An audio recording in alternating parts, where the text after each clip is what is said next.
This year, the Safety and Education Foundation has been focusing on runway overruns, and for good reason. There are just far too many instances where pilots haven't done their homework related to landing performance and requirements. Let's watch. Thanks, Charlie. As pilots, we have access to a variety of runway information, but how do we access it and use it to our advantage? Imagine we're arriving into a towered airport after the tower has closed on a cold winter night. Let's look at how this played out for one citation pilot. Okay, Beverly, Massachusetts. We're shooting the LPV to 16. Tower's closed. I wish I'd gotten in here a little earlier, but that's my fault. Anyway, the weather, it's an hour old. There was light rain in the area. It looks like that's moved out. Temperature is 01, so that's above freezing. That shouldn't be a problem. And runway 16 LPV, the runway is 5,000 feet. That's plenty for a Mustang. I'm in and out of the bases here, so it should be a visual approach, but so checklist is complete, and we're ready. Citation 416 Delta Mike, fly heading 110 until established. Declared GPS runway 16 approach, frequency change is approved. And 416 Delta Mike heading 110 until established, cleared LPV 16 for Beverly. Okay. And Delta Mike, surface wind is light and variable. The Polaris PC-12 just made it in okay with 6 Delta Mike.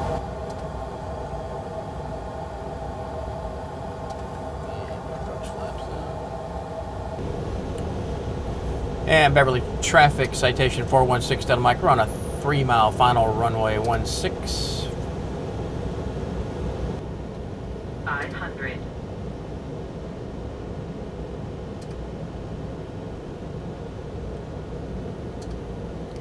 There we go. Landing flaps, gear down. Don't sink.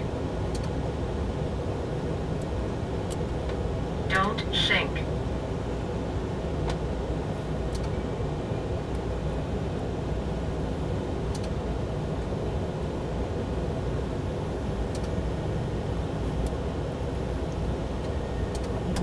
What's that? Snow?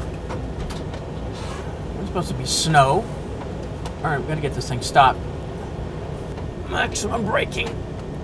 Okay. I don't think we're gonna make the end of this runway. I got no anti-skid. We're gonna go off the end. Hold on, everybody.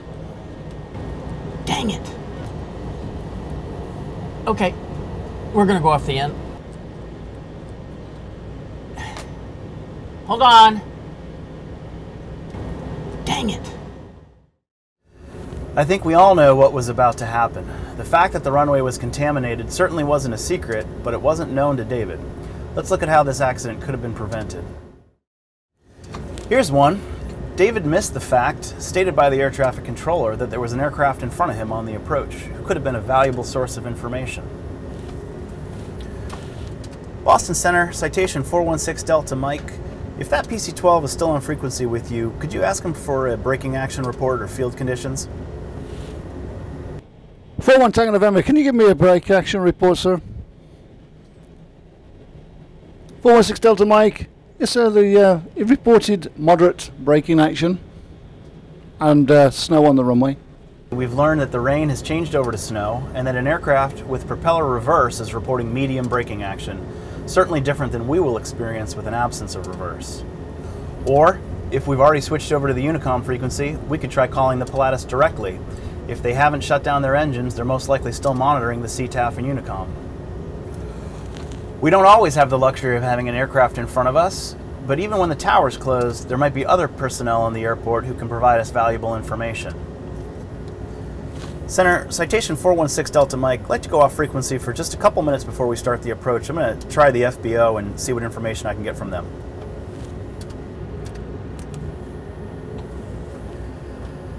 And North Atlantic Air at Beverly Airport, this is citation 416 Delta Mike. We're about 10-15 minutes out from landing with you. We're wondering if you had any reports on the field conditions. Yeah, the 416 Delta Mike, the rain changed over to snow about 45 minutes ago, and there's about an inch on the ramps and the runway now. The plow guy is he's not here. All right, Sis Delta Mike, thank you. With the information that there's about an inch of snow on the ramp and runways, I can look at detailed performance information rather than just assuming a given runway length is going to be enough for my aircraft. With the information we have available to us, we can look at detailed performance for the conditions we expect, not the conditions we're hoping for. With an inch of snow on runway 16, winds calm, using the CJP SOP safety factor, which requires us to be able to stop in 80% of the available runway, we can see that we'd have to be landing at a weight below 6,400 pounds, or about 1,000 pounds less than our actual landing weight, to have that safety factor we desire.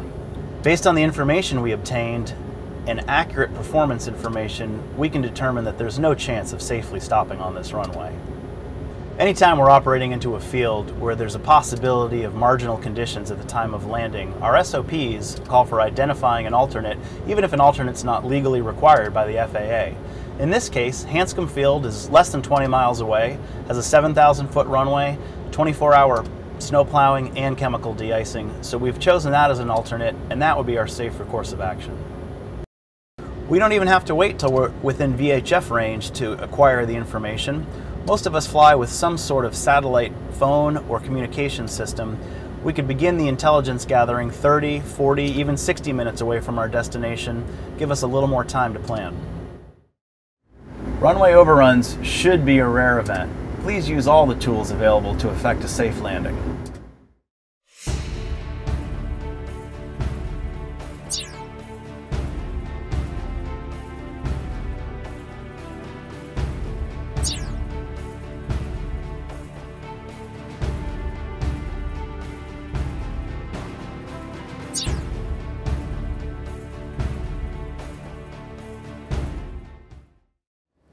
Great information, Neil, and a special thank you to Flight Safety Textron Aviation Training.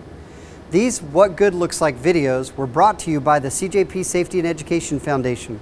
If you'd like to learn more, please email us at safety@citationjetpilots.com. Have a great day.